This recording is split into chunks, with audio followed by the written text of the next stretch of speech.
আচ্ছা, আর একটা প্রশ্ন এসছে, অনেকে বলছেন যে দেখুন আজকাল ছেলেমেয়েরা তো লং টার্ম রিলেশনশিপে আর কেউ যেতে চাইছে না, সবাই সিচুয়েশনশিপ, ন্যানোশিপ, মাইক্রোশিপ এসবে যেতে চাইছে। তো সেটা কীরকম? ন্যানোশিপ মানে এক সপ্তাহের, ছেলেমেয়েদের মধ্যে এক সপ্তাহের সম্পর্ক হচ্ছে ন্যানোশিপ, মাইক্রোশিপ হচ্ছে এক মাসের সম্পর্ককে বলছে এখন মাইক্রোশিপ।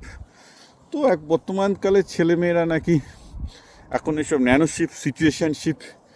তো সিচুয়েশনশিপ কি মানে they are friend but more than friend and less than girlfriend and boyfriend. তো সিচুয়েশনশিপ, ন্যানোশিপ, মিলিশিপ এসবই চলছে।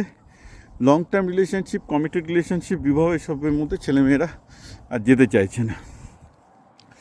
এখন এখানে একটা জিনিস অবভিয়াসলি বলা উচিত, সেটা হচ্ছে, এটা নিয়ে আমি আগে বলেছি যে কোনো সোসাইটি, কোনো রাষ্ট্রই ফ্যামিলি এবং সন্তান ছাড়া চলবে না। যেহেতু এখনও পর্যন্ত কৃত্রিম গর্ভ আবিষ্কার হয়নি, সেহেতু তো মানুষ ছাড়া তো মানে মানুষের জন্ম ছাড়া তো আর পৃথিবী চলবে না। তো ন্যাচারালি সেটা আমার কিছু বলার নেই। A system will take care of itself. কারণ আলটিমেটলি এই সব ক্ষেত্রেই যেটা হবে সেটা হলো এই যে ভাই, লোকে সিচুয়েশনশিপই করুক, ন্যানোশিপই করুক, যাই করুক না কেন, at the end of the day যখন রাষ্ট্র যে পরিমাণ বাচ্চা পাওয়ার কথা সেই পরিমাণ বাচ্চা পাবে না, তখন সবার টনক নড়বে, তখন রাষ্ট্রেরও টনক নড়বে। এবং রাষ্ট্র যদি সেই প্রবলেম সলভ না করতে পারে, সেই রাষ্ট্র উঠে যাবে। যেমন জাপান উঠে যাচ্ছে, দক্ষিণ কোরিয়া উঠে যাওয়ার মুখে। দক্ষিণ কোরিয়াও এই ধরনের সিচুয়েশনশিপ, ন্যানোশিপ খুব পপুলার এখন।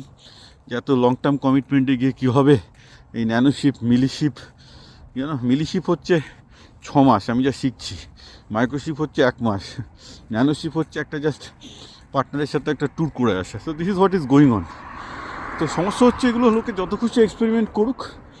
আমি আগেও বলেছি, সোভিয়েত রাশিয়াতে অনেক রকমের এক্সপেরিমেন্ট হয়েছে। At the end of the day একটা সোসাইটি যখন তার যতজন সিটিজেন পাওয়ার কথা পাবে না, সব স্কোয়াড ওয়ান হয়ে যাবে। এটাই পৃথিবীর ইতিহাস।